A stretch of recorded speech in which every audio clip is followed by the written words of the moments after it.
সাংবাদিকৰ নাম কি? তেখেতটো পোৰ্টেলত কাম কৰে আৰু পোৰ্টেলত কাম কৰা লোকসকলকতো আমি সাংবাদিক বুলি এতিয়ালৈকে আমি সিদ্ধান্ত লোৱাই নাই।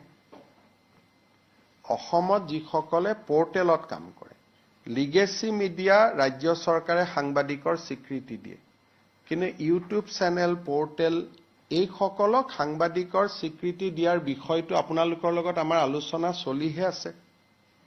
সিদ্ধান্তটো হোৱাই নাই। আমি কোনো পোৰ্টেলক ডিআইপিআৰে সাংবাদিকৰ মৰ্যাদা আজিলৈকে দিয়া নাই। তেওঁলোকে নিজে নিজে পোৰ্টেল চলাই আছে, বেলেগ কথা। ৰেজিষ্ট্ৰেশ্যনো নিদিওঁ, আমি এডভাৰটাইজো নিদিওঁ, আই কাৰ্ডো নিদিওঁ। গতিকে এই ব্যক্তিজন অসম চৰকাৰৰ সাংবাদিকৰ সংজ্ঞাত তেখেত নপৰে।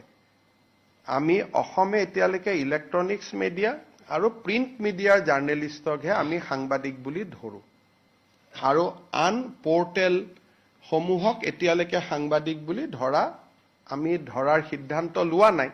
আৰু সেই বিষয়ে সাংবাদিকসকলৰ লগত আমাৰ আলোচনা চলিহে আছে। আৰু তেওঁলোকে নিজে যদি বিচাৰে যে আমাক ৰেজিষ্ট্ৰেশ্যন কৰক, আমি তেওঁলোকক ৰেজিষ্ট্ৰেশ্যন কৰাৰ কাৰণে ৰাজি আছো, কিন্তু তেওঁলোক নিজেও আগবাঢ়ি অহা নাই। সেইকাৰণে পোৰ্টেল জাৰ্নেলিষ্টসকলক যদিও ঘৰুৱা ভাষাত আমি জাৰ্নেলিষ্ট বুলি কওঁ, কিন্তু তেওঁলোকক সাংবাদিকতাৰ স্বীকৃতি আমিও দিয়া নাই আৰু তেওঁলোকেও আমাৰ পৰা বিচৰা নাই। গতিকে মই ভাবো যে এইটো এজন ইণ্ডিভিজুৱেল ব্যক্তি, আৰু তেনেকেতো অসমত বহুত কেছ ডেইলি ৰেজিষ্টাৰ হৈয়ে থাকে। আৰু এখেত সাংবাদিক নে ব্যৱসায়ী তাৰো এটা দৃষ্টিভংগী আছে, কাৰণ তেওঁতো ডাম্পাৰ আদিৰ ব্যৱসায়ো কৰে। গতিকে এটা ব্যৱসায়িক কাৰণত গ্ৰেপ্তাৰ হৈছে নে আন কাৰণত গ্ৰেপ্তাৰ হৈছে তাকো জানিব নোৱাৰি।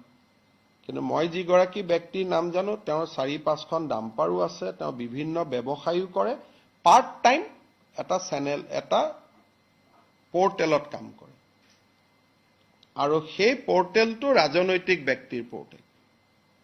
গতিকে এটা সাংবাদিকৰ ডেফিনেশ্যনত আহিব নাই, আমি প্ৰেছ ক্লাবৰ লগত কথা পাতিব লাগিব।